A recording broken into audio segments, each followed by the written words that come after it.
a big three. What's up, big dog? But yeah, they're definitely. What's up, Freddie? Freddie, I'm praying for you. Y'all should have heard him in our meeting today. That boy is sicker than a wet dog in the rain. Like that cough. If he's not, he could give COVID. Like it is that bad. Oh, shut! You can make COVID sick. You make Delta quake in their boots. So, Freddie, since you're down that bad, I want to give you a little bit of medicine. I'll be nice. The Lakers are a great team. Russ, AD, and Bron fit. And you guys. Oh, now okay. Don't do that. Don't sit up. Don't sit up here. I'm not arguing with it. LeBron's the GOAT. I'm saying that. I mean, well, that's true, but you don't have to. That. He said, me and Bron die right now. And let's be real, AD's probably not too far behind you guys. Honestly, I'm fearful. Yeah. Freddie's like, I'll stop. I was trying to be nice, but all right, Freddie, I'll stop. Feel better. Go ahead, Mike. But nah, that was really my big point. Is I think the Minnesota's legit. I think Minnesota is really one pure 3-point shooter away from being something very consistent. I think they need to space the floor a little bit better. Because Ant is really Anthony Edwards is really that kind of guy who he can do everything, but I find him in the paint a lot. Dunking on people, doing crazy shit. You saw that dunk from him the other night. Oh my goodness! Postered him, man. I thought it was that should have counted. It was like the Michael Jordan Space Jam arm. It was disgusting. But Karl Anthony Towns, obviously, he's had the reputation of being soft. But and I'm gonna say it, after the death of his mother and a bunch of his other family members, I've seen far more serious Karl Anthony Towns. I've seen someone who's been grieving. I've seen someone who's been going through it and growing as a young man in this world. So I'm really liking what I'm seeing from Karl Anthony Towns, not only from a player's perspective, but just as a man overall. He's really handling his business really well. And D'Lo, this isn't Iggy Azalea D'Lo anymore. Like, this is a leader. This guy is a leader on this team. I had to say it. Alana, I had to say it. I ain't gonna forget that. You snitched on my he was. Yeah. Honestly, I don't think anybody ever would let it go. No, definitely not letting that go. But yeah, that's really where I stand on it. I think they're a big three in the making, and I think they are very close from being an actual contender. So, Mike said something interesting that a lot of people. One of the biggest knocks on Anthony Edwards is the fact that he's kind of just mellow when he's cooling or whatever. Sis, let me ask you, what do you think that needs to happen for it to click in him? Like, do you think it's something that he just needs to find deep in himself, or is it something like Mike said, going to the finals or not even just the finals, the playoffs, and just tasting that loss to like the spark under him? Like, what do you think it'll take? I think it's a combination of both. I think even with a major playoff loss or something like that, you still have to have, because we've seen players have major playoff losses and it doesn't really change them or affect them anyway. They kind of just stay. Woo! You are firing on all cylinders tonight, sir. But they just kind of stay at like an even.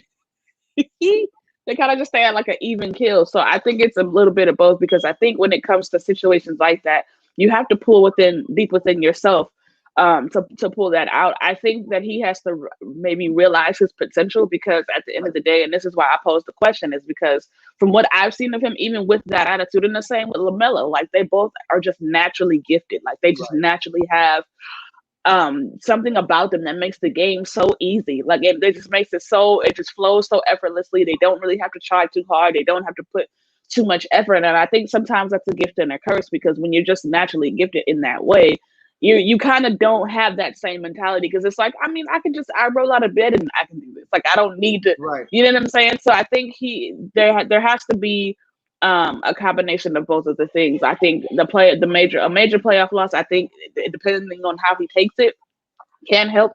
But I think he needs to really look deep inside himself and just see the potential that he has, because to me, his trajectory is going to be incredible. Like Mike said, like it's scary because right now he's just kind of freelancing it.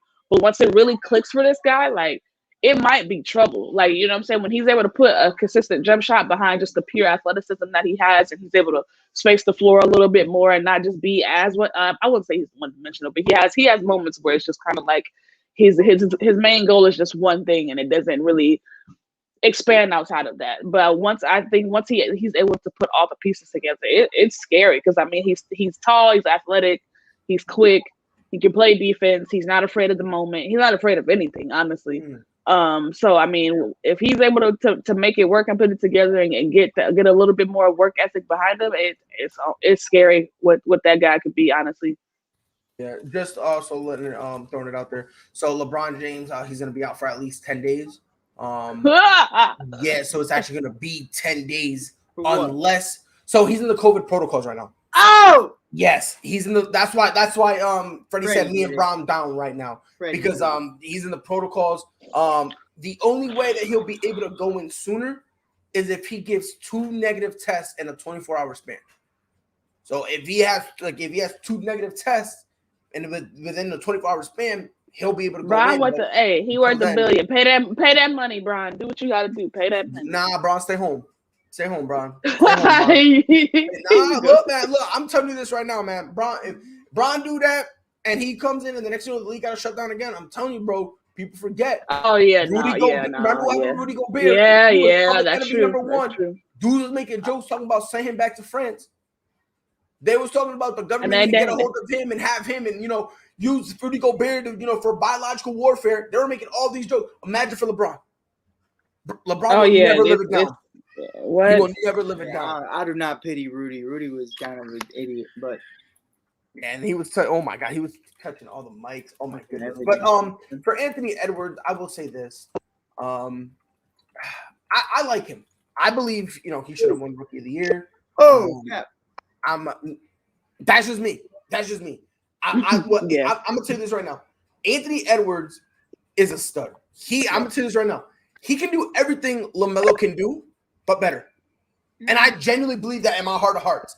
And people get mad when I say that because they don't believe me. But look, I'm looking at a kid who can jump with anyone, bang with anyone, can offensively, can anyone defending him, he'll do his own. And defensively, too, he steps up and he don't care if he's getting cooked or not.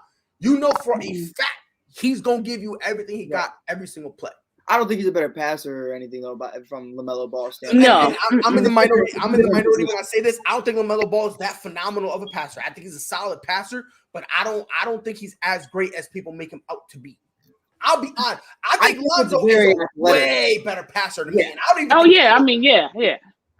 it's definitely levels between Lonzo and Melo as far as passing. It's definitely levels, but I think Melo is a solid passer though. Right, and when I was at the Bulls game last night, and when LaMelo was at the free throw line, everyone's yelling, everyone in the whole building's chanting Lonzo's better. And I was they let him have it. I was like, no, he's not.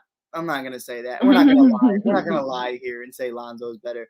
But Lonzo's a better point guard, but. No, Lonzo's better. Lonzo's better. Yeah. No, Lonzo's better at the position, but overall, Lonzo's better. Nah, I don't think overall he's better. If I'm playing positionless basketball and you're saying who am I taking, I'll be honest. And again, I'm in the minority when I say this. LaMelo is the last brother I'm taking. I'm taking Lonzo first, and then after that, I'm taking Jello. That's just me. And people don't like when I say that, but I take LeVar first always, but that's just me. But LeVar is the second coming. Y'all didn't know? That's the rumor going around. First, second, third, all of them. But I mean, Anthony Edwards, I like him a lot. I do think he is on the path of becoming a superstar. Say again. Okay. Let me guess. We can't call him a superstar until he makes the finals. Like, come on, bro. Like, he don't have 5 moments. No, but I'll be honest with you. I think when people say, "Oh, you need to have a moment," I think that is the dumbest, laziest, weakest take you can possibly have. Because I don't look for your moments. I don't look for your signature moments to tell me whether or not you're a good or bad player. Right. I don't look like I was saying it for years. D-Book is a superstar in the making. He just needs a team around him. And now all of a sudden he hits a shot over Paul George, so he's a superstar. That's not how it goes. He has been there. Yeah, this is He's been there. He's been there. Yes, this is the same kid. And this is how I look at it. If you're a superstar, I'm not just gonna look at your if someone tells me, "Oh, name me one moment," I'm gonna go, "Okay." I'm gonna name you this moment when I stop talking to you. Like, I'm not gonna sit here and go because when you talk about Reggie Miller, people go, oh yeah, they don't mention when he was going off. I think he had 13 points in again, I think it was against the Knicks. I think it was when he did this or whatever. Like, no, people bring that up, but they don't really talk about it. They talk about how great of a 3-point shooter he was. Right. Same thing with Larry Bird. When you talk about Isaiah Thomas, they don't talk about those moments. They talk about one of the best point guards to ever play the game. Right. Same thing with Magic. Gee, I couldn't tell you one Larry Bird moment. I'm not even gonna lie to you. Exactly. See, I ain't even gonna hold you, bro. Yeah, I mean, like one of my favorites is when he shot a whole game left-handed to prove point. Yeah. And I think he hit like 30 plus. I knew that, but like, I wouldn't call that a moment. That's a whole fucking 2 hours. Exactly, and that's my thing. Like, people think if you don't have a moment, you're not, you're not a superstar. And I said that's a lazy take to me. That's just pure laziness. Because I'm not just gonna look for a moment. Because I'm gonna answer y'all this question. Or I'm gonna ask y'all this question. Robert Horry has moments. Does that mean he's a superstar? Asking for a friend now. Asking for a friend. Bruce Bowen has had moments. Right. Does that mean Mario Chalmers, Mike Miller has had moments? Does that mean he's a Kyle Korver? Is he a superstar? Hey, I'm asking for a friend. Hey, relax, Kyle Korver. No. I'm just and you want to know something? You want to know something funny is when people talk about the GOAT argument, they always say some people will say like their requirement is like, oh, Jordan has 6 rings. Well, Robert Horry has 7. I say that make him the GOAT? I say that all the time. When people say that, they go, oh, if he's 6-0, I go, okay, bet. So by your logic, not only is Bill Russell the greatest of all time, Wilt is dog shit, and Robert Horry is not only the second best player of all time. Because I think, well, no, not really. You can't really say that because there was some of the other guys on Bill Russell's team that has more rings, but Robert Horry is better than MJ, and my favorite part, Scottie Pippen is just as good as Michael Jordan because they both have 6. They both were 6-0. And they both 6-0. Yep. Scottie will tell you that though, but that's not it. No, Scottie believes that. Scottie believes that. Scottie on right now, bro. Scottie will say that shit with his chest. I saw a picture, or I saw a meme earlier, and they say Scottie Pippen is what Kyrie's going to be when he's old. Hell yeah! And I was like, you know what? Yep. I was like, you know what? I can see that because he's already. It makes sense when you think. What happened? It makes sense when you think about it. I said it makes sense when you think about it. Honestly. Right. Kyrie's gonna come out and have a whole tell-all book or something. Kevin Love is just Steve Kerr. He's just chilling. He's that white guy that was on the team. Kevin Love, I'll be honest with you right now. Kevin Love, I'll invite him to my cookout. I'll invite him.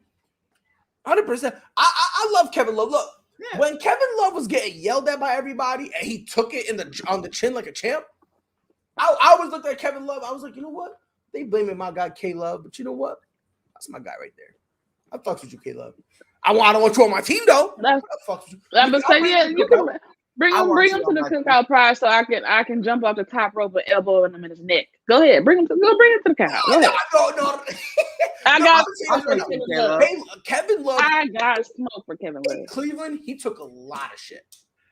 He took a lot, and for him, deservedly.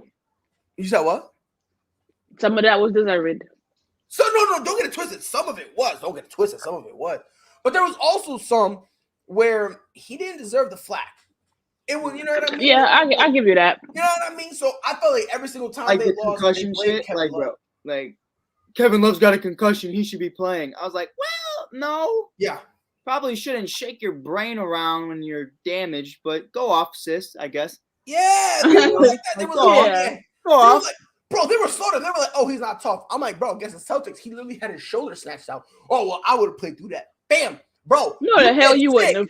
Yeah, I'm like, bro, you get sick and you act like you got shot and you're literally in bed for 3 weeks. You're sick for 2 days. You're in bed for 3 weeks. This dude got his arm snatched out. Y'all talking about he weak? Oh, bro. Well, if it was me, if it was back in the day. Nah, dog, if it was back in the day, bro, you know what you would have been doing? Nothing. Nothing, bro. Yep. Fuck out of here, bro. Nah, I just hate when people disrespect my guy, Kevin Love. Yo, K-Dog, you got a public defender right here, dog. Hey, like and you got a spot on the Bulls too. Yeah, bro. Well, you got to get bought out. Okay. You got to get bought out. Well, let him get bought out, and then we got something. Then you got Because something. I'll take Kevin Love on the minimum. I don't know if you want to do that, right? Because that's a defensive liability right there, sir. So if you want to go Green, I got Devontae Green. I'll take it. I'm good with that. Offensively, he can give me something. Mm-hmm. That's right. Give me enough. Man, sis, you bitter. I'm just saying, let him be in a pick and roll, and he gets switched on to somebody, a guard or something. That that's man like is 70% food. of big men. That's like 70% of He's big a men. food. The Golden State picked on him. I remember this. They picked on him because they knew he was slow as molasses. Yeah, he was so slow that what was it? Game 6, Curry tried to do it on him, and he bricked the 3. So I don't want to hear it. So shout out to my boy. Yeah, Caleb. whatever. Like I said, you invited him to cook out. Don't break food. We got to take care of. Just bring your presents. Just bring your presents. Because I ain't gonna hold you. K-Love look like he handle spice. I ain't gonna hold you. That's what a low key look like. Again, I don't know. It's giving no seasoning on the food. Yeah, I mean, look, again, I don't know what he eats, but I remember there was an interview they did with him a few years ago, and they were just talking about K-Love, like, try to get to know him, and he said he hates spice, and I was like, you know what? So does that mean you don't like pepper? Because pepper. He just said spice. He just said spice and heat. That's all he said. I was a red flag because spice and heat low key the same thing. So for me, that was a red flag. I was like, okay, dog, you losing me, bro. My Warriors cooking all y'all teams. Look, we'll talk about them in a minute. We'll talk about. You didn't cook LaMelo Ball. But boop. What did he say? All right, but before we talk about Golden State, Boogie Cousins signed a 1-year deal with Milwaukee. A lot of people, I know, Mike, you're upset because you're a Bulls fan, and I'll be honest, if I had to put my money on it, I thought it was Mike. Y'all can't have everybody. I mean, low key, low key. You guys are the Eastern Conference Lakers. Let's call it what it is, bro. Like I'm just trying to pick up everything. But it's working. That's the difference. It is. No, you're right. It is. But I will say this: I thought Boogie Cousins was gonna go before I even thought about him going to the Bucks. I thought the Bulls was gonna be the number 1 place. I thought him going back to the Clippers would have made some sense. And then another team, he said, "Tell me about LaMelo in June." Sheesh. Someone coming in. Tell me about Clay's ankles. Come on, God. Son. Chill out. You didn't have to do that. You didn't have to do that. My fault. You didn't have to do that. Tell me about Wiseman's back. All right. Oh, okay. All right. Get him out of here. See, now. You got double technical. Now you doing. You got double technical, Mike. You're thrown out of the game. You got thrown out of the game. I got one more for you. Tell me about Curry's sister getting impregnated by one of his own teammates. All right, now you can kick me. They're married though. Don't do that. They're married though. Don't do that. Don't do that. Yo, you're being a hater. This was like, they've been married for a bit, Mike. Put context. Like, come on, man. Like, it ain't like he's just a baby daddy. Like, that's his own. That's her whole husband. Like, what? Record. Tell me about Clay rings. Tell me about one moment of Clay in the last 2 years. And Clay's my guy, but relax. One moment, please, where he wasn't sitting down. One moment, where he had a jersey on that 77. Bro, okay, that is enough. Sis, you ready to hear the wild part? That is enough.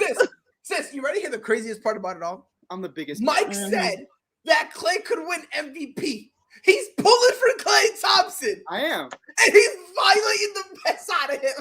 Hey, annoying. My brother can get smoked. Clay's my guy. He's one of my favorite players. I'm just saying. Oh my God.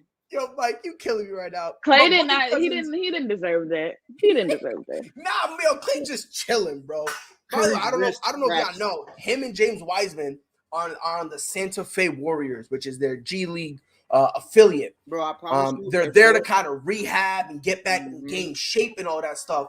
So that way, they want to bring both of them up at the same time. Bro, I want to go to a game so bad, bro. Clay and Wiseman gonna be dropping 70.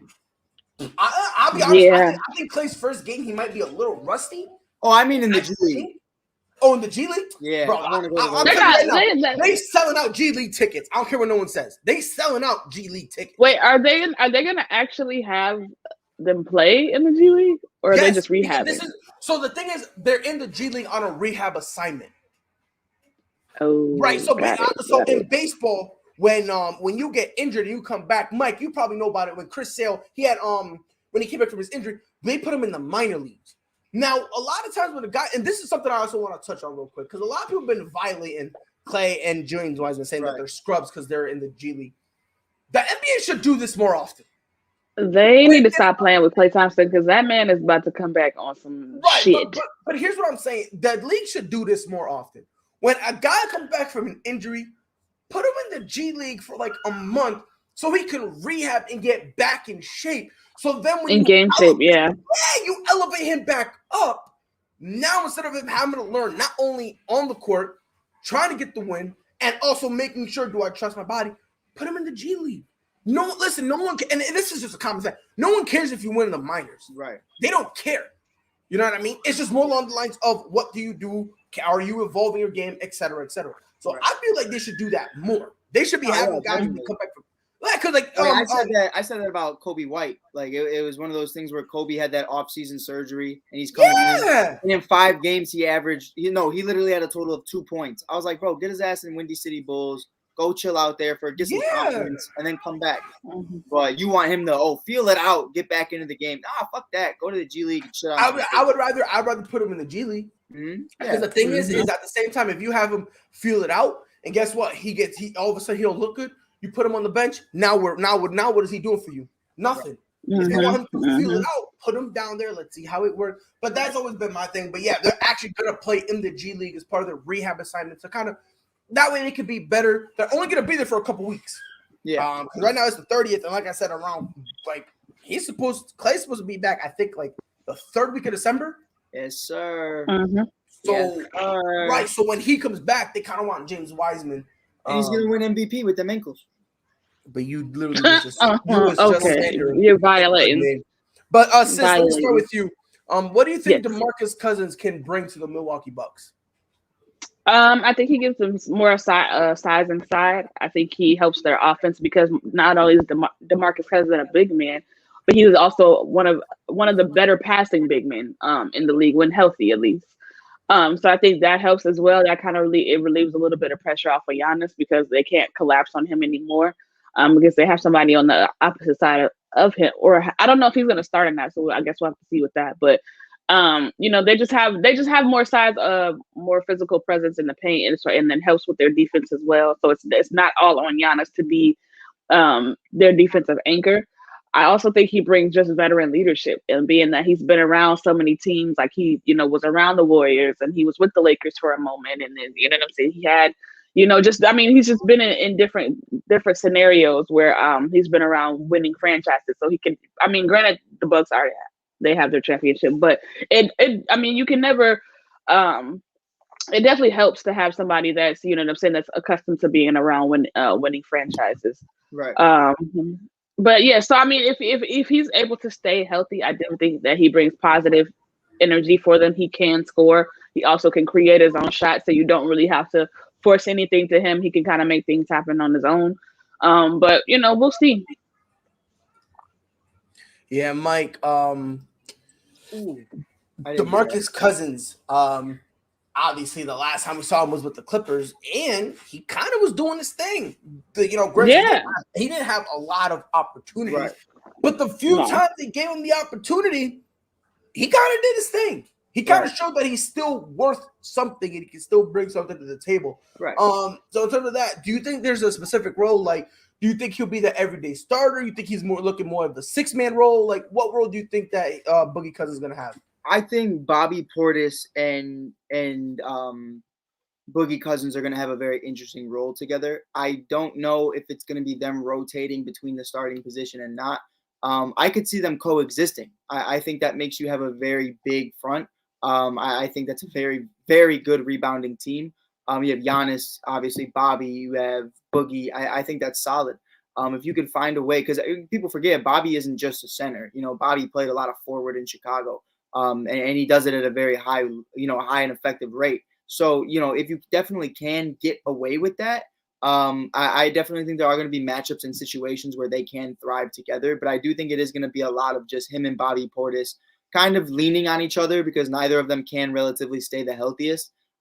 So I'm really interested to see how that continues. But I definitely do think Boogie could thrive here, especially being in somewhere like Milwaukee. You know, I always notice Boogie has problems kind of just being productive on a nightly basis in big time places. You know, even in New Orleans, you know, he wasn't as productive, but he was a lot more productive than we had seen in recent years with the Clippers and with other organizations. In Golden State, it was a little bit better for him. He just got injured. But yeah, I definitely do think that Milwaukee is going to be a good place for him. Yeah, I mean, I do like the move. Like I said, on the Clippers, when he had his opportunities, he would cook. And Boogie Cousins still has that ability. It's just the injuries is what it's kind of hampering a little bit of his athleticism, but he still has something. He can still shoot them. He has a mid-range game. He's got a post game, and he can shoot the three. When I saw this, one thing came to my mind. Remember how the Lakers, not last year before last, they went out with that big lineup like that. Everyone was like, "Oh my god, that big lineup! You know, it's gonna be nice with AD and Dwight and Bron." So I started thinking about that. I'm like, it is a potential that Milwaukee, if they want to go big, have one of the best big men, in terms of the size, big lineups in the league. So it's Drew Holiday at the 1, Chris Middleton at the 2, Giannis at the 3, Bobby Portis at the 4, Demarcus Cousins at the 5. And the thing is, outside of Giannis, everyone in that lineup can shoot. Yeah. I mean, every single one of them can Giannis can kind of shoot too, though. No, not enough to the point where you actually got to be scared. Like, I don't know. I wouldn't leave him open. He's getting better. He's getting a lot better. At least with the left. Hold on. With the 15 or 20 foot. I mean, I don't think it's a jumper that you have to be like nervous, like, oh my god, he's gonna, have some crazy ridiculous percentage. But I still think you have to account. Yeah, I wouldn't leave him unattended. Because there are moments where he gets you know what I'm saying, he gets in the groove and he can knock a couple down in a row. I've seen him do it, you know what I'm saying, this year. Yeah, so. But then when he's not in a groove, all of a sudden he looks like the Giannis of old. And right, but what happened when KD left him by himself? You saw what? When KD left him by himself, I saw Giannis knocking him down. And that was one game. That was one game. Right, but that's what I'm saying. Right. Like, that's a point, though, to where you can't leave him unattended. Yes, you can be aware of it. Okay, in 7 games, there's 2 games you can point to that Giannis was shooting.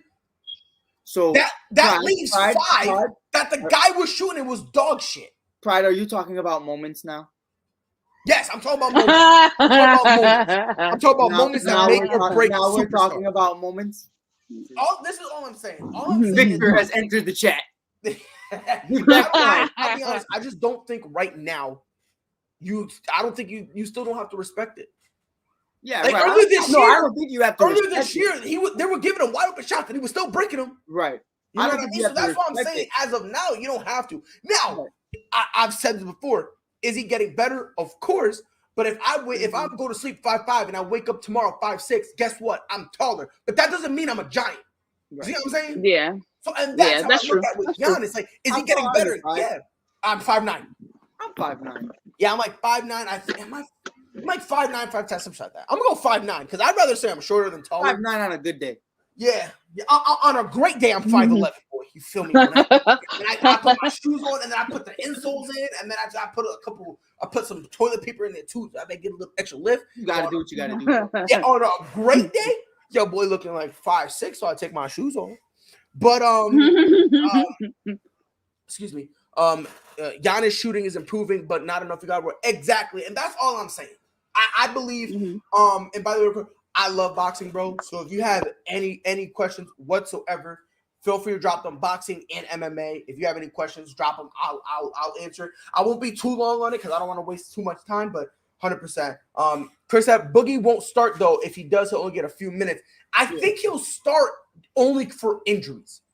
You know what I mean? I think if there's like an injury thing, I don't really know enough about Milwaukee this year to talk about their injuries, but I would agree with you. No, I'm not saying no. They're not injury prone. I just have no idea. I literally have watched like one Milwaukee game. No idea. That's funny. No idea what the fuck's going on in Milwaukee. Oh my god. Yeah, nobody really cares He about did, Milwaukee to the and playoffs. I was, by the way, Okay, hold on. There's so many words going on. Yeah, right no. now. Teofimo's father said that his mistake was leaving his son at 136 for so long. So what his dad wants him to do is move up in weight. Oh wait, I'm in the Javante fight camp- this weekend. Well, yeah, this one just happened. I'm in the camp where I don't think Lopez is that nice. That's just me. I don't think he's that nice. I think he's a hell of a fighter, but me personally, I said this before, and people get mad at me. He didn't beat Loma. He did not beat Lomachenko. I don't care what no one says. Lomachenko started late, and in my eyes, that was a draw. Yeah. Now people they slander my name for that because everyone wanted Lopez to win. But my thing is, and again, people get mad at me. But and Live your life, Pride. yeah, and this is also the other point. Way less competition at 140, and it's not even close. Not even close. I'm saying he goes to 140.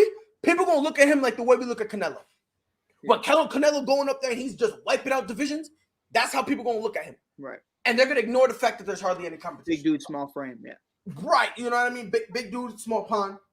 So it is what it is. But yeah, when it comes to Giannis, it did improve, but it's not to the point where you got to be worried. Right. Boogie Cousins being, him, I think having him on the bench, it's solid. I know Brook Lopez, I believe he's still in the starting lineup, which is solid. I like it. Not about Brook. Yeah, but I mean, look, no one's scared of Brook Lopez. Like, you know what I mean? So I think maybe there'll be games where they kind of switch them in and out. Yeah. So they won't really have a full-time starter. It'll be more like, oh, we'll give Boogie Cousins. Oh, we'll give Brook or whatever, something like that. Are the Lakers in trouble more trouble now that LeBron is on the health and protocols? No. You can't say they're in more trouble because LeBron didn't even come back like that. Yeah, They're like in he has the same trouble they were already in. Right. Yeah. I'll be honest with you. I don't think. What was our trouble before, Pride? Bron's not in. What's our trouble now? Bron's not in. Yeah. And they haven't even really gotten a groove yet or anything like that. So it's like it's kind of just gonna stay the same. It's not really gonna be. I don't think that. I think they'll be in trouble if LeBron got COVID, because the actual impact it has on your body in terms of stamina. Then yes. Yeah. I think if any man's body is to withstand COVID, though, it's LeBron James's body. Oh, for sure, without a doubt.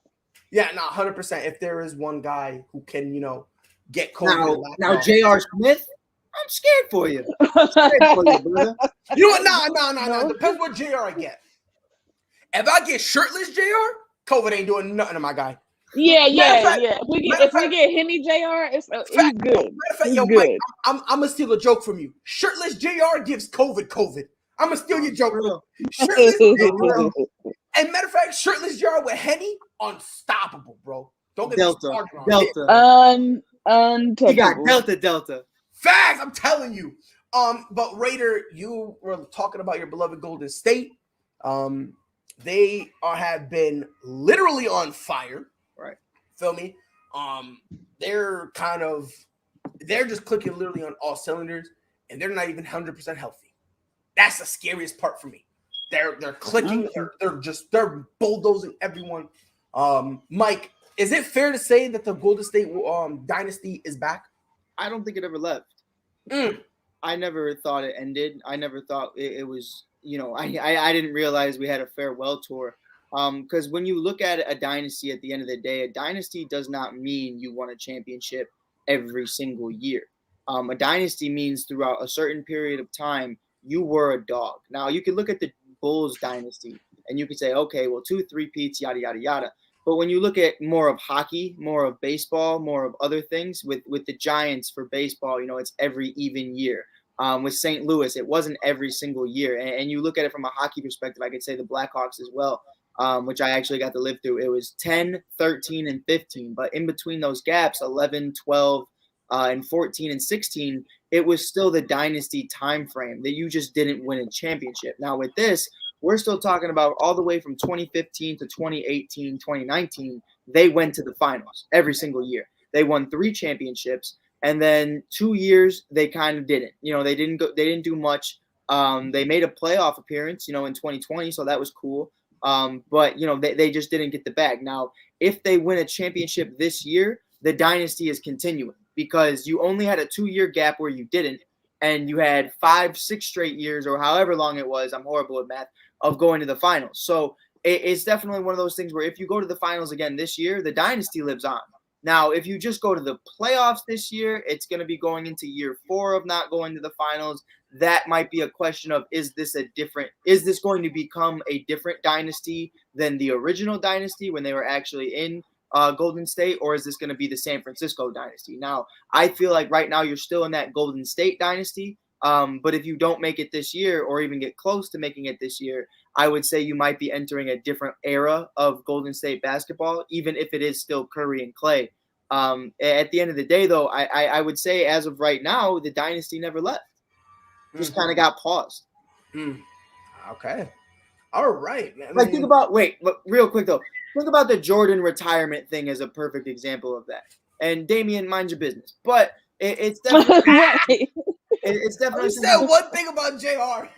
But when Jordan retires for 2 years, the Bulls dynasty didn't end because right when he came back, they won 3 more championships. So the second Klay comes back, that first year, they almost made the semis. It was a blown call that kind of kept them out of it. Exactly. So you look at it and say, okay, well, when Klay comes back, let's see. If it's not the same, it's not the same, and it is what it is. But if it is, why can't I say that the dynasty never left? It was just that Klay and KD were gone.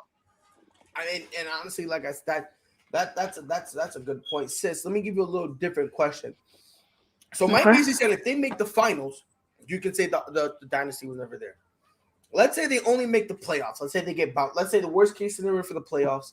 I'm not going to mention the play-in because they're not even close to it right now. Let's say they go and let's say they get upset by the AC, right? Let's say the first seed, they get upset by the AC. Is it fair to say that the dynasty is dead? Is it fair to say that it's on life support? Or would you be like Mike and start thinking, you know what, we might be heading into a new generation of Golden State basketball? I think we would be heading into a new generation of Golden State basketball. I think what this Warriors team, and I actually just thought about this morning, is that this Warriors team kind of reminds me of the Kobe Shaq Lakers. Mm-hmm. And what I mean by that is when they first got together, they had a couple years where they had to figure it out, right? And then once they figured it out, they rattled off 3 back-to-back. Now, granted, in Golden State's history, it was 2 back-to-back. And there was the one, then they lost, then it was 2 back-to-back. And then the next 2 years happened. Klay was hurt. Steph got hurt. KD got hurt. Like all these things happened to them. But and it's kind of the same thing with the Lakers when they rattled off the 3, and then they end up losing the 4. And then Shaq leaves. They go through the rebuilding stage. Kobe goes kind of through the couple years of not making the playoffs. Or making the playoffs and then getting bounced in the first round, and then manning a trade until the Lakers got him Powell, but we don't talk about that. Yeah, that too. And then you know what I'm saying, they put the right pieces around him, and then they rat off 2, and they kind of put themselves back in position. And I think with this Golden State Warriors team, it's kind of the same thing. Like they had they won the 1, they had the 2 back-to-back, and then everything kind of spiraled out of control really fast for them, and they're just now starting to kind of put the pieces back together. But I think the best thing about this Golden State Warriors team is that they kept their foundation. Like they kept the nucleus of what made them successful intact. And they still have those 3 key components that elevated the champions in the first place.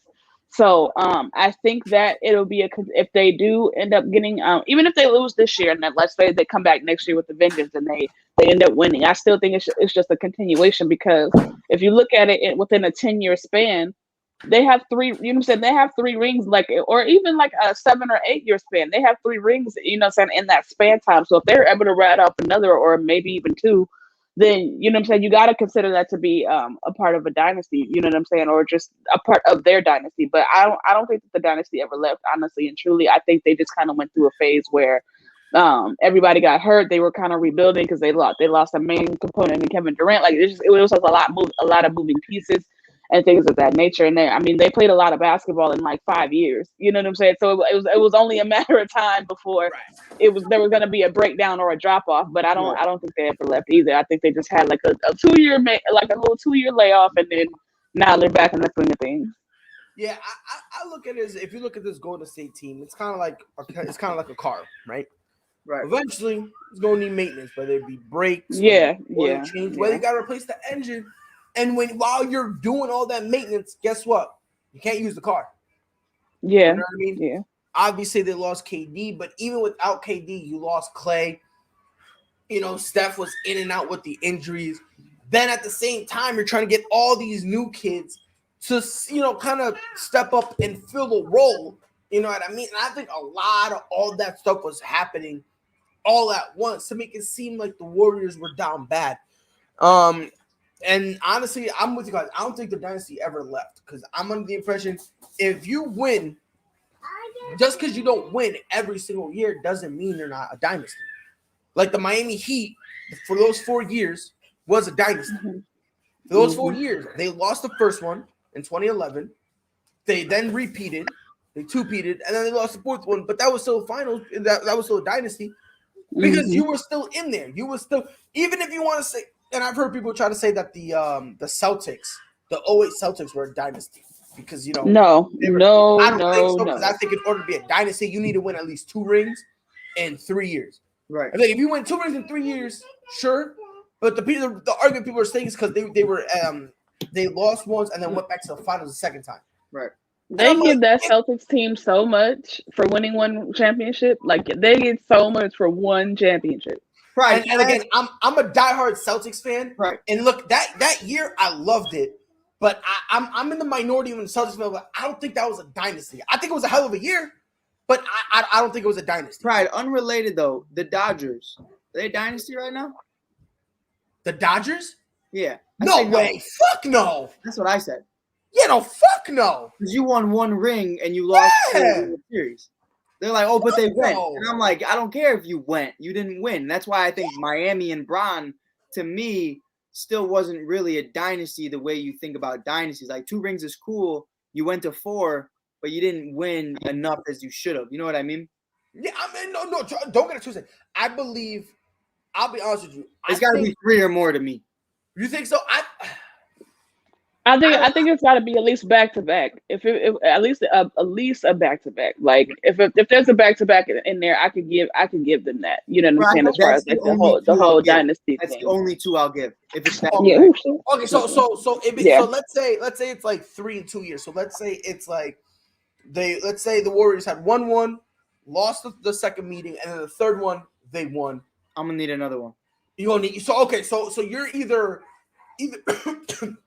either 3 rings in 3 or 4 years, or a back to back, or give us a back. I'm gonna need you to defend the throne and be like, I run the league. You know what I mean? Yeah. Because if it's split up like that, it kind of just, I don't know, like it kind of throws it off, because every dynasty that we know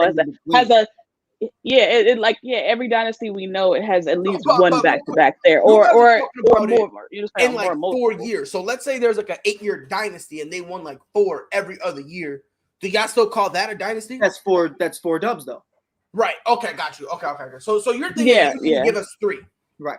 Either 3 or back to back. I'm not mad at that. Yeah. I'm not mad at that. Not just back to back, like back to back, but I still need you to go there a couple more times. You know what I mean? Like you can't. Yeah. Because I mean, even because even with the Heat, like even though they lost, and then 2 losses, it is what it is. Mm-hmm. Okay. Yeah. Yeah, because I mean, even though the Heat went 4 times, like they still have the back to back, and they still were there. Like it wasn't like they had a drop off where they were an 8 seed, or they didn't make the playoffs, or you know what I'm saying, something crazy like that. Like they were always right there. That's why I give them that Heat team the word dynasty, because of that back to back. Right, and I can respect it.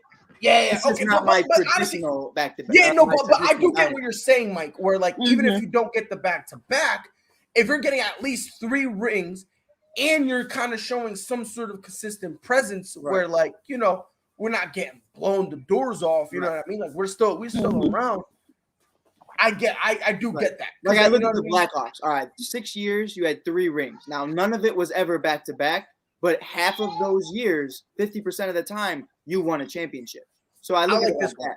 I like this one. Win one, then defend it. So then that'll be 2. Right. And win another within 3 years. Yeah, I can agree. And be locked in as a dynasty. So basically, that's 3 rings in 5 years. Right. Now the Dodgers, I mean, you won a 60-game season. Oh, God. And on top of that, the reason I kill the Dodgers is because they live in this funny world where they're like, oh my God, we were robbed. And my question is, all right, Cody, where did they cheat? Oh, well, they knew what pitches we were throwing. Cody, you batted 167.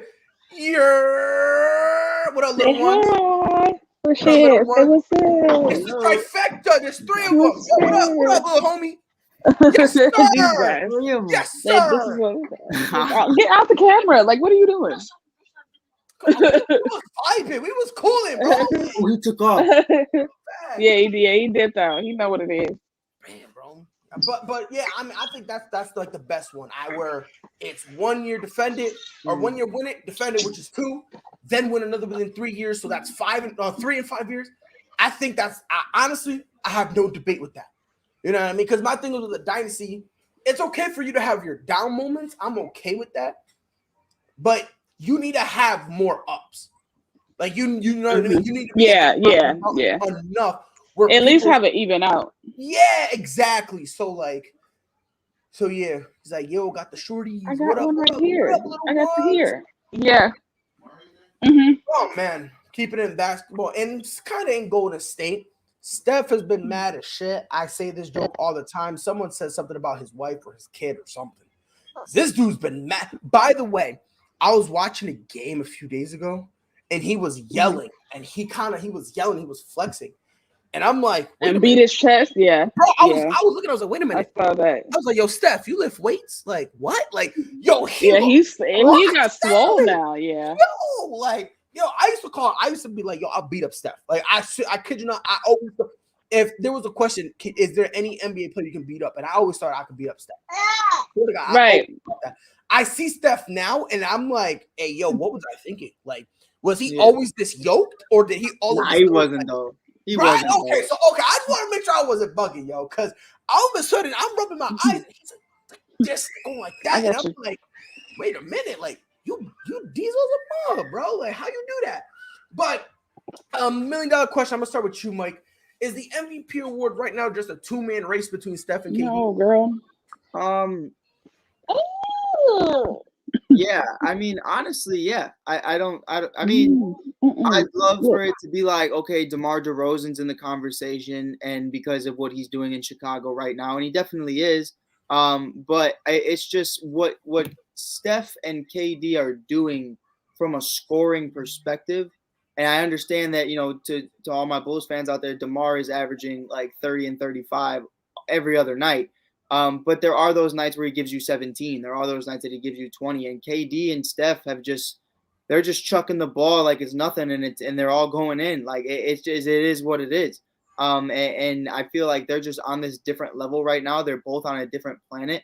And I'm honestly, everyone wants to see KD versus LeBron in the finals. I want to see KD versus Steph, because I mean that's the ultimate test. It is, because you went to Steph and said, I can't win a ring by myself, and now you're going up against Steph after Steph taught you everything you know. It's kind of like the ultimate mind fuck. So I think that, sorry, I didn't see her because it is what it is.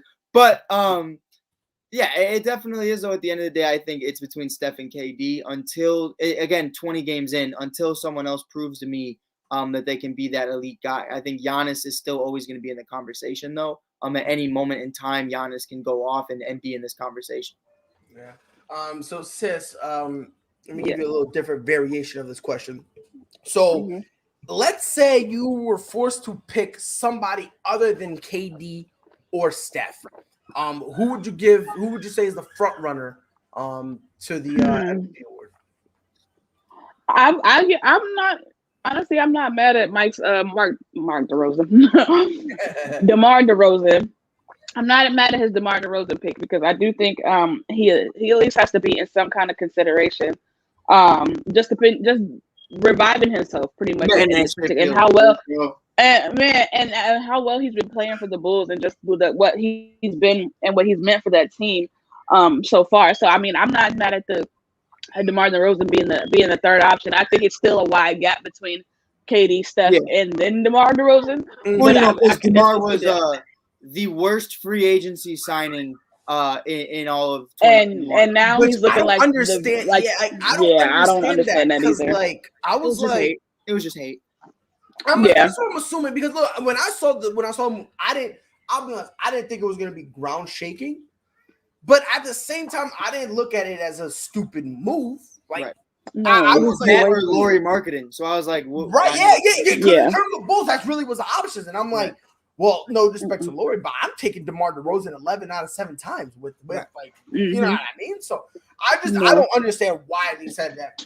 I don't know. Like, I mean, DeMar DeRozan at the time, he averaged a quiet 20, and that's what y'all needed. Y'all didn't need a dude to come, because y'all got Zach LaVine, who's gonna be the dynamic guy. You just kind of you just needed a second guy to give you a solid 15 to 20.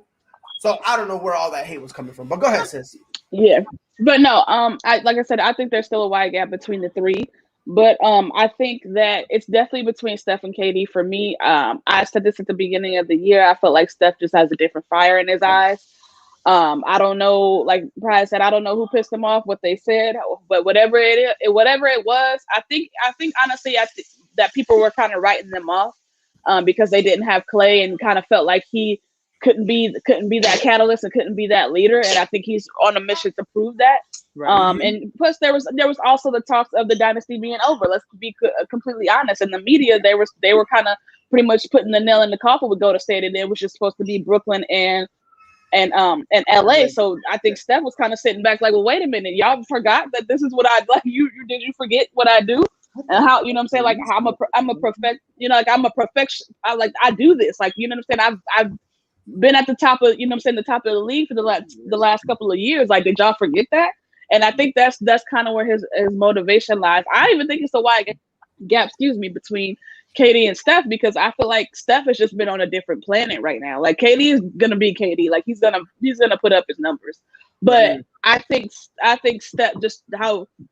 Steph is playing angry. Like, it's not even to the point where he's just out there like playing, like he's playing angry, like motivated. Like, there's a chip on his shoulder. Like, there's something, and maybe we'll find out at the end of the season. There's something that is motivating him to this otherworldly level that he's playing at right now. Yeah. And but I want to point out too, I'm glad that you brought up the game the other day where he was flexing pride. I found it interesting that Steph mocked a ref and there was no conversation about it. Light skin privilege. I don't even think it's light skin privilege. You know what I'm just think it is? No, I know that, but a lot of people feel that, and I tell you what it is. I just think it's, you know, I look at Steph the same way the NFL looks at Aaron Rodgers.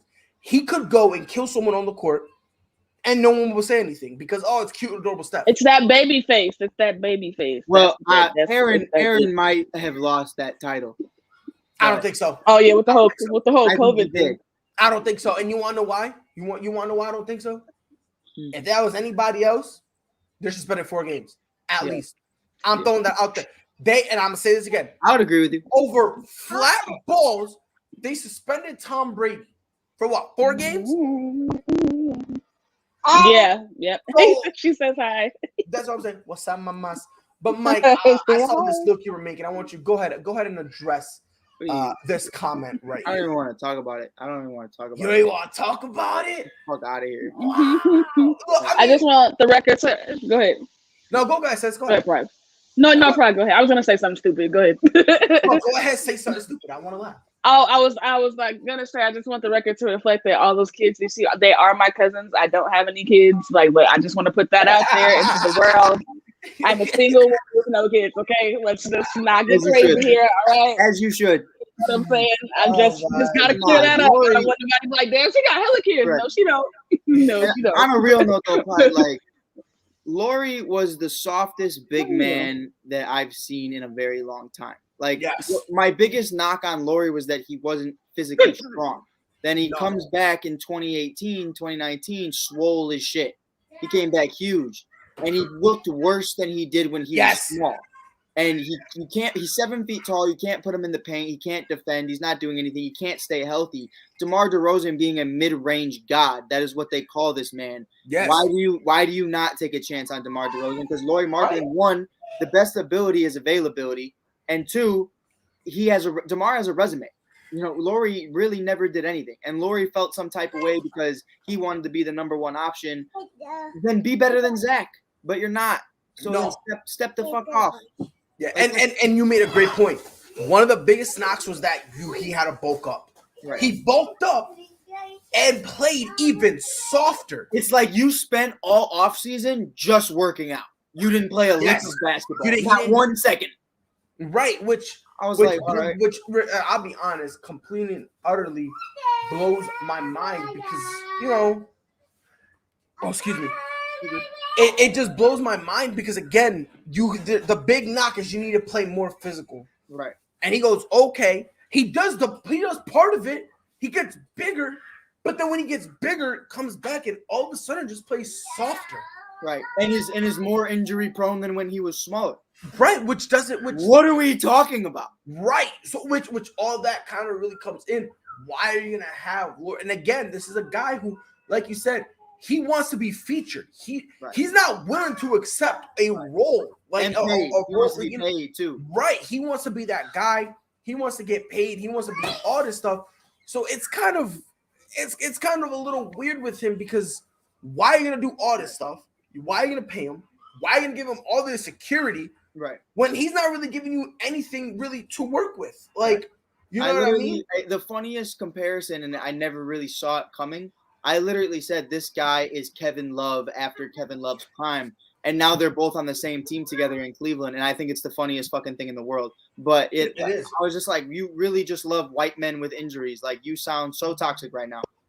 But you sound like every Puerto Rican woman in Chicago. Like, that's just how it is. I love black boys with issues. Like, it's just, look, not every Puerto Rican in Chicago.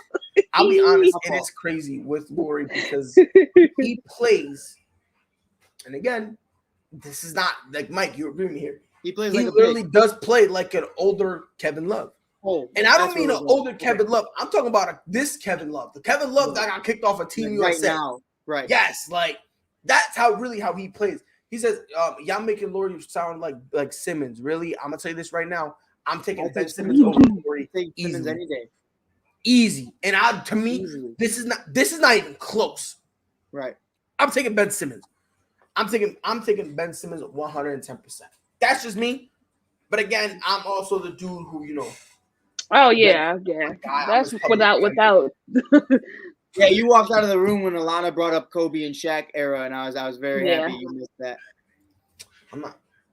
I'm just saying one thing. I love you, Pride. Me too. Honestly, me too. So you know how we killed Braun for 2011. I'm gonna ask you a question. Oh boy. Mm-hmm. Ask it for a friend. Why am I always? God. No, I'm just asking for a friend. I'm just asking for a friend. Okay. I'm not Freddie. Let me ask you: has LeBron ever shot under 40% for a series in the finals? I'm asking. Not that I'm. Has LeBron has it? Say it again. Has Kobe? I'm sorry. Has LeBron ever shot under 40% for a finals series? No. Thank you. That's all I'm saying. Yeah, I can connect the dots. Y'all need help connecting the dots? Your boy Kobe did it in 04 when they lost in 5 to the Pistons. That was a weird Pistons team. Yeah, a weird Pistons that put that Pistons team had a slide though. No. We can do this another day though, Pride. Yeah, we will. Had they taken Carmelo Anthony, I think that Pistons team's a dynasty. That wouldn't have happened. Yep. You are absolutely correct. You said what? They took, what was it? Was it Darko? They took over Melo? Yeah, they would have been. Oh my god, dogs. Oh my god, Darko Milicic over. I was like, he's what it is. Over Carmelo Anthony. That still blows my mind. So I'm cooling. It is what it is. Yeah, as a trying to say in the streets, it is what it is. This has been another successful I'm gonna start saying that now. Successful. Another successful episode. Emphasis on the S. ASAP. Yes, emphasis. By the way, real quick, did I tell you guys why I don't like the name Dwayne? That's it. So I don't like it because Dwayne, it's like D and then Wayne, and I always feel like you gotta put emphasis on the D, and then it goes Dwayne. Yeah. And then I feel like I'm being a sassy bitch. You know what I mean? Like, yeah, it's like, Dwayne. Yes, exactly. You gotta put mad emphasis. So I just wanted to, throw that out there. But, ladies and gentlemen, as soon as we're off, that is hilarious. On the network, like that girl, LaDonna Deezy, or L Deezy, smoking. L Deezy. She got the red cup rant, so we're gonna fling it over to her.